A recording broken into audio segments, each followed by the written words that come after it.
नमस्कारम dear students. आज हम फिर से डिस्कस करेंगे क्वेश्चन जेईई एडवांस 2022 पेपर 2 का क्वेश्चन एमसीक्यू सेक्शन के अंदर पूछा गया, जो कि थोड़ा नोटोरियस है। -2 के मार्किंग के लिए अगर एक भी ऑप्शन गलत मार्क हो जाए तो -2 का मार्क्स मिलता है, और पार्शियल मार्किंग भी इसके अंदर अलाउड थी। इस क्वेश्चन के अंदर अगर हम देश भर का रिस्पॉन्स देखें, क्वेश्चन जो है कॉम्प्लेक्स नंबर के ऊपर है। One of the favourite chapter of JEE advance exam paper setters का फेवरेट चैप्टर है कॉम्प्लेक्स नंबर। कुछ ईयर्स में तो ऐसा भी हुआ है कि एक साल में तो इन्होंने इनके 4 या 5 सवाल भी इस चैप्टर के ऊपर पूछ लिए थे। और दूसरा फेवरेट चैप्टर इनका रहता है डेफिनेट इंटीग्रेशन। ठीक है, चलिए आते हैं क्वेश्चन के ऊपर। तो यहाँ पे आप देखेंगे 2.14 स्टूडेंट ऐसे हैं देश में, पूरे 1,55,617 स्टूडेंट्स ने पेपर दिया था। उसमें से 2.14 स्टूडेंट ऐसे हैं जिन्होंने मार्क्स मिले थे। पर कौन से मार्क्स मिले थे? फुल मार्क्स मिले थे या पार्शियल मार्क्स मिले थे, ये उस साल उन्होंने क्लियर नहीं किया था। फुल मार्क्स वाले हैं या पार्शियल मार्क्स हैं, तो ये दोनों का सम है। अब मान के चलिएगा जिसको फुल मार्क्स मिले होंगे, ऑब्वियस सी बात है, 50-50 भी लेके चलेंगे तो अभी वो 1% के आसपास ही है। गलत करने वाले 26% स्टूडेंट्स हैं, 27 ही हो चुके हैं। -2 ये घर लेके गए होंगे। 70% ने तो तौबा कर लिया कि नहीं यार सॉल्व ही नहीं करना है, अटेम्प्ट ही नहीं करेंगे, तो 0 दे गॉट 0 मार्क्स। तो आप देख सकते हैं 3,333 स्टूडेंट्स का क्वेश्चन सही हुआ। ये डेटा मैं इसलिए भी आपको बता रहा हूँ, हर साल जेईई एडवांस वाले इसको रिलीज़ भी इसीलिए करते हैं जिस साल वो पेपर होता है, ताकि जो एक स्टूडेंट जेईई एडवांस की प्रिपरेशन कर रहा है वो अपने आप का एक आकलन कर ले कि हाँ मैंने इस चैप्टर की थ्योरी पढ़ ली, तो मैं इसमें कहाँ स्टैंड कर रहा हूँ। क्या मुझसे बिल्कुल ही सवाल नहीं हो रहा है, आधा अधूरा पार्शियल मार्किंग पहुंचा हूं, या क्या मेरी स्टेज है, अभी मुझे और इसके ऊपर कितना इम्प्रूवमेंट इसके ऊपर करना है। ऑल्दो ये फाइनल एग्ज़ाम का डेटा है, तो फाइनल एग्ज़ाम में थोड़ी सी और नर्वसनेस होती है, थोड़ा और उसके अंदर क्या कहते हैं कि परफॉर्मेंस को कन्वर्ट करना थोड़ा सा मुश्किल होता है। तो although these are the actual data जो मैं आपके साथ शेयर कर रहा हूँ। Coming to the question, Z bar denotes the complex conjugate of the complex number Z, bar से डिनोटेड है। Z इज नॉन जीरो, ये इंपॉर्टेंट बात है। Z is non zero complex number for which both real and imaginary part of this, इसके both real and imaginary part of this complex number are integers. ठीक है, इस particular complex number के real and integer parts दोनों integers आएंगे। Then which one of the following is the possible values of mod Z। Mod Z जो उसका modulus निकलेगा, उससे क्या इनमें से कौन सी वैल्यूज पॉसिबल है। काफ़ी डेंजरस डेटा हमें यहाँ पर देखने को मिल रहा है। Let's proceed.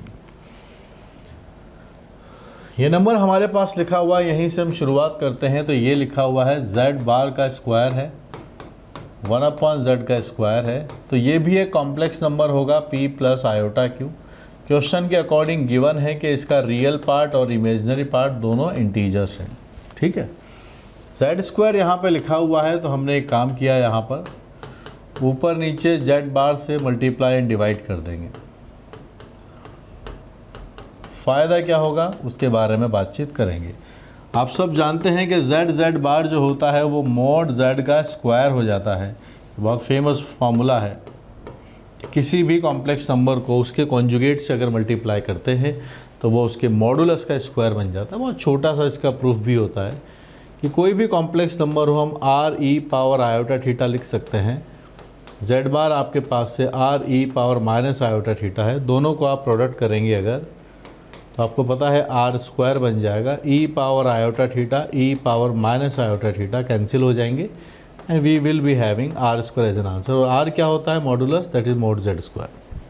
ठीक है, इसको यूटिलाइज जब हम करके देखेंगे तो यहाँ से डेटा अपने पास आप देखेंगे, अगर Z बार का स्क्वायर दोनों जगह से कॉमन आ चुका है, यहाँ भी है, यहाँ भी है, और यहाँ आपके पास से मॉड Z का स्क्वायर बनेगा जिसका एक स्क्वायर और है। Z बार ही मॉड Z का स्क्वायर है, एक स्क्वायर और है, and this is given as P + i/q। ठीक है, जहाँ हम पहुँचते हैं तो हमारे पास है मॉड Z। अब देखिए क्वेश्चन में क्या दिया है उसके बारे में हम बात करते हैं। यहाँ पर हमें मॉडुलस की बात हो रही है और P और Q दोनों इंटीजर हैं, तो फिर हमें भी क्या करना चाहिए, पूरे क्वेश्चन को चेंज करके मॉड की तरफ ले जाना चाहिए। ये एक रियल नंबर है, ये कॉम्प्लेक्स नंबर है, ये कॉम्प्लेक्स। देखो मॉड Z है, तो आप दोनों साइड क्या कर लेंगे, हम मॉड ले लेंगे। We are taking now the modulus. Mod ले लिया। अब मॉड में क्या है, ये तो नंबर है तो बाहर आ जाएगा, 1 प्लस मॉड जेड पावर 4 ये तो बाहर आ गया। और ये जो डेटा बना हुआ है इसको पहचानिएगा, ये है मॉड जेड और इसका है स्क्वायर, ठीक है। सामने p प्लस आयोटा क्यू लिखा है, इसको हम लिख सकते हैं p प्लस आयोटा क्यू। इसका मॉडुलस हमें लेना है, तो इसका मॉडुलस आपको पता होगा, ये बनेगा root of P square plus Q square. अब छोटी छोटी सी बातें जो हमारे यहाँ पर काम आने वाली हैं, दोज आर लाइक z बार का जो मॉड होता है दैट इज सेम एज जो z का मॉड होता है। देखो आप यहाँ से, ये रहा z बार का मॉड कितना है, आर ई है, और z का मॉड भी कितना है, आर ई है। और e पावर आयोटा थीटा, ये तो थीटा आपका आर्ग्यूमेंट है यहाँ पर, तो z बार का मॉडुलस भी r है, z का मॉडुलस भी r ही होता है। तो यहाँ पर जो डेटा लिखा है वहाँ पे भी हम मॉड z का स्क्वायर लिख पाएंगे। पर ध्यान रखिएगा, अभी हमें यहाँ पर इसको अंडर रूट दिया हुआ है, हम स्क्वायरिंग करने अगर चलें तो 1 plus 1 upon mod z power 4 square, इधर भी स्क्वायर कर देंगे तो मॉड z का पावर 4 बन जाएगा। यहाँ आपके पास स्क्वायरिंग होगी, it is P square plus Q square.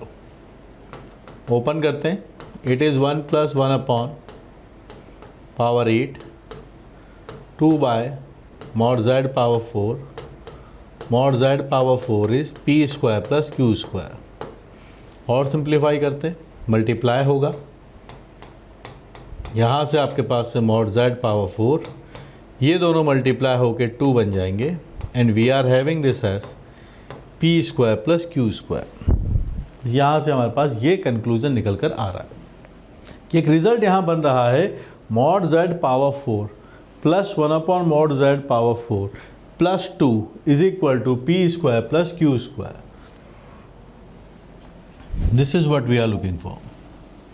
अब हमारे पास यहाँ से कोई यूनिक वैल्यू तो मॉड z की आने वाली है नहीं, तो यहीं से हमें इन ऑप्शंस को एक एक करके वेरीफाई करना होगा which are the possible values which जो इसकी हो सकती हैं।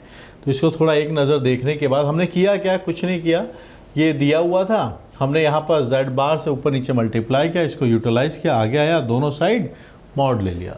और मॉड z बार का जो डेटा है, जो वैल्यू होता है वो z के जो मॉड है उसी के इक्वल भी होता है, देख लिया RR होता है। तो हमारे पास जो रिज़ल्ट है उसको थोड़ा सा एक बार यहाँ लिख लेते हैं, this plus 2 it is P square plus Q square. ध्यान रखिएगा p एंड q दोनों इंटीजर हैं, तो इससे हम ये भी कंक्लूज़न निकाल सकते हैं कि z power 4 plus 1 upon z power 4 जो है it comes as P square Q square minus 2। तो अल्टीमेटली एक इंटीजर का स्क्वायर एक दूसरे इंटीजर का स्क्वायर और इंटीजर हटाएंगे, so this is an integer, ठीक है। So let's proceed with option number A. ये हमारे पास मॉड z का वैल्यू है, तो आप ही मुझे बता दीजिए z पावर 4 क्या लिखूँगा, 1/4 पावर हट जाएगा, 43 plus 3 times 2√5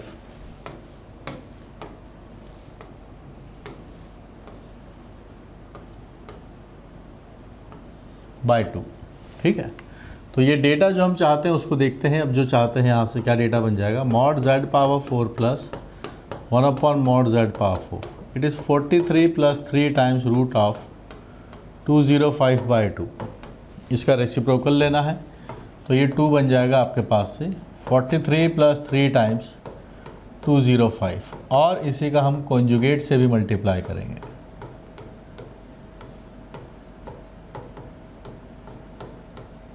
so let's see क्या डेटा अपने पास फाइनली निकल कर आता है। It is 43 plus 3 times root 204/2 plus यहाँ से 2, इसका डेटा बनाइएगा।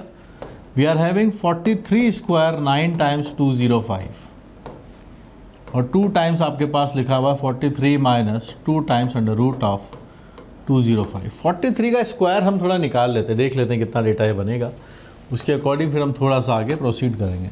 43 का जो स्क्वायर है आप देख सकते हैं, this can be written as 40 square plus 9 plus आपके पास से 240, सो ये 1609 plus 240, so 1849 is the number, and this will come as how much, 45 and 18, so 1849 and 1845 दोनों का डिफरेंस अगर हम लेंगे यहाँ पर so we can have it as a 43। देखो ये सारी कैलकुलेशन मैं आपको क्यों दिखा रहा हूँ ऐसे कर करके, क्योंकि एक्चुअल जब आप एग्जाम में सॉल्व करते हो ना तो आपको ये निकालने पड़ते हैं डेटा सारे। अब मैं यहाँ पर लिख दूँ on solving we get this data, on solving, और फिर पता सोल्यूशन बन जाएगा, 5 मिनट में क्वेश्चन सॉल्व हो गया। पर ऐसा नहीं होता है। जब आप एग्जाम में सॉल्व करने जाओगे तो आपको तो निकालना पड़ता है पूरा डेटा, समझ गए। तो कॉन्सेप्ट के साथ साथ कैलकुलेशन भी टाइम लेता है, ठीक है। तो यहाँ पर आप देखेंगे तो 43 प्लस 2 टाइम्स 205 डिवाइडेड बाय 2, और यहाँ देखिए दोनों में 4 का डिफरेंस है, तो 4 का डिफरेंस है तो आप देखिएगा 4 आने वाला है, और 4 ऊपर 2 है तो यहाँ पर 2 भी आने वाला है, तो 4 कैंसिल हो जाएगा, ये वाला डेटा अपना कैंसिल भी हो चुका होगा। So we are getting this as 43। तो ये एक 43 हमारे पास डेटा निकल के आ रहा है। ये दो इंटीजर्स का सम, स्क्वायर का सम -2 होना चाहिए। तो ऐसा कोई डेटा आपके दिमाग में आ रहा हो जिससे हम ये बोल पाए कि ये इंटीजर, तो कि 2 अगर हम ऐड करेंगे इसके अंदर तो ये 45 बन जाएगा। तो क्या आप 2 नंबर्स का स्क्वायर करके बात कर सकते हैं? बिल्कुल कर सकते हैं। आप देखिए इसको थोड़ा, आप इसको लिख सकते हैं 36 + 9, तो आप इसको लिख सकते हैं 36 + 9 -2, that can be written as 3 square plus 2 square and -2 according to the data जो हम चाहते हैं। तो बिल्कुल इसको लिखा जा सकता है 36 + 9 45 -2 करने के बाद ए इज सर्टेनली आर आंसर। ए हमारा ज़रूर इसके अंदर आंसर होगा। दूसरे वाले पार्ट की तरफ आते हैं। Now we are reading towards option number B. ये लिखा हुआ है मॉड z की पावर 4 आपके पास से आता है 7 + √33/4 आएगा, और हम इसका रेसिप्रोकल भी चाहते हैं तो वो बनेगा आपके पास है। तो फिर रिक्वायर्ड टर्म डायरेक्ट ही लिखते हैं, this plus 1 upon mod z की power 4, 7 + √33 divided by 4, and it is 4/7 - √33।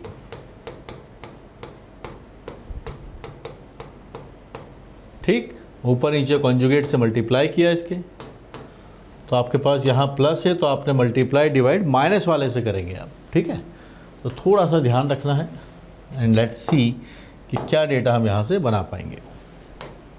तो फेयरली सिंपल है, एक एक ऑप्शन को ऐसे ही हमें मिला के चेक करना पड़ेगा और कोई रास्ता नहीं है। 7 + √33/4 आपके पास है, यहाँ 4 आपके पास आता है, 7 - √33, यहाँ देख लीजिएगा 49 - 33 बनता है, और ये नंबर कितना होता है 49 - 33 इज 16, दिस नंबर इज 16, और 4 से अगर वो कैंसिल होने चला जाएगा तो आपके पास से डिनोमिनेटर में सभी जगह 4 ही बचेगा। अब 7 - √33 आपके पास से और आएगा, they both gets cancelled out and we are getting 7/2। आना इंटीजर चाहिए था, this number is equal to p² + q² -2, but it is not an integer, this is not an integer. तो ए आंसर का पार्ट होगा लेकिन B answer का part नहीं होने वाला है।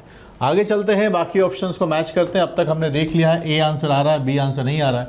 फिर से हम चलते हैं सी वाले की तरफ लुक करते हैं।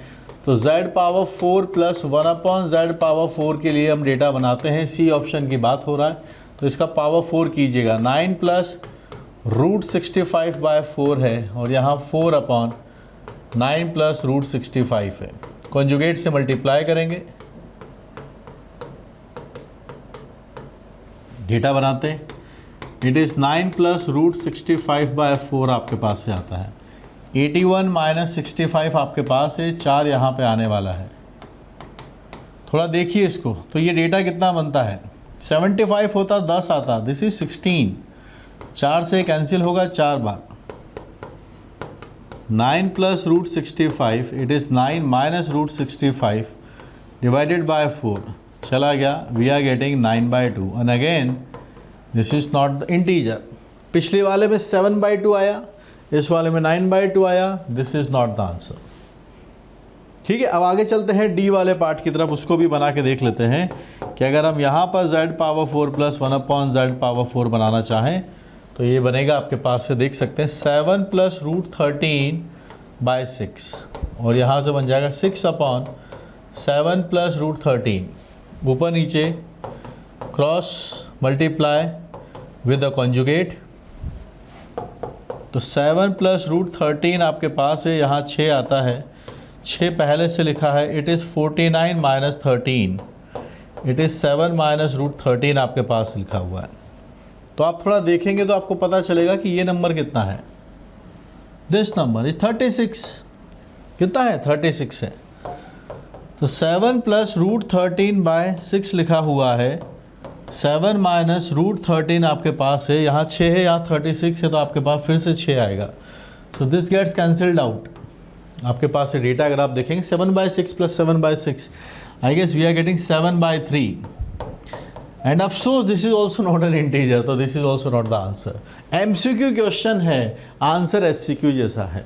तो सिर्फ ए आंसर जिसने मार्क किया होगा उसको मिलेगा +4। तो इस क्वेश्चन के लिए तो हम ये बोल सकते हैं कि जो यहाँ पर ये है, ये सारे स्टूडेंट कौन से हैं? फुल मार्क्स वाले ही होंगे, क्योंकि पार्शियल मार्किंग इसमें पॉसिबल ही नहीं है। अगर ए के अलावा कोई भी ऑप्शन अगर इसके अंदर मार्क किया गया होगा तो -2 ही मिलेगा, और सिर्फ जिसने ए ऑप्शन मार्क किया होगा उनको मिला होगा +4। तो MCQ के अंदर SCQ पूछना, यहाँ से बात बनती है। तो देश भर में देखिए कितने सारे 3333 स्टूडेंट्स ऐसे थे जिन्होंने इसको पूरा सॉल्व कर लिया। कॉन्सेप्ट वाइज अगर हम बात करें तो कॉन्सेप्चुअली बात तो कुछ नहीं है इसके अंदर, सिंपल स्ट्रेट फॉरवर्ड क्वेश्चन है, रियल पार्ट इमेजिनरी पार्ट वाली बात है। पर थोड़ा सा एग्जाम में ये सोचना कि MCQ का आंसर सिंगल चॉइस आ रहा है, बाकी मैच नहीं हो रहे हैं, इसके लिए बस ये चाहिए कि आपके कॉन्सेप्ट अगर स्ट्रांग है तो आप डिसीजन मेकिंग आपके लिए ईजियर रहने वाली है। ठीक है, तो पूरे देश भर में 2% स्टूडेंट का ऐसा ही हुआ था 2.14 का। तो अगर आपका ये सही हुआ है या बीच में आसपास आप पहुंच गए थे तो आप सही ट्रैक पर हैं। ऐसे ही मेहनत करते रहिए, जब आपका JEE एडवांस का पेपर आएगा तो definitely you will perform better. बस कीप दिस डिसिप्लिन एक्टिव, जिस डिसिप्लिन को मेंटेन करते रहिएगा, जैसा भी मेहनत करते जा रहे हैं आगे भी करते रहिएगा, स्पेशली जब एग्ज़ाम बहुत पास आ गया हो। अब उसके लिए आपको अच्छे रिसोर्सेज की ज़रूरत पड़ेगी। उसके लिए मैं आपको मैथमेटिक्स का पूरा इकोसिस्टम बना के दे देता हूँ, जहाँ बात कैलकुलस की हो, अलजेब्रा की हो, कोऑर्डिनेट ज्योमेट्री की हो रही हो, वेक्टर 3D की हो या ट्रिग्नोमेट्री की हो, all this are books available हैं आपके लिए, latest in the market, Pearson books. आप इनको सॉल्व कीजिए, I will help you with that. ठीक है, और यहाँ पर ढेर सारे सवाल आपको करने को मिलेंगे जब आप MCQ सेक्शन के अंदर जाएंगे। इंटरमिक्स्ड प्रॉब्लम्स आपको करने को मिलेंगी, जैसे इस वाले के अंदर सिर्फ कॉम्प्लेक्स नंबर ही था।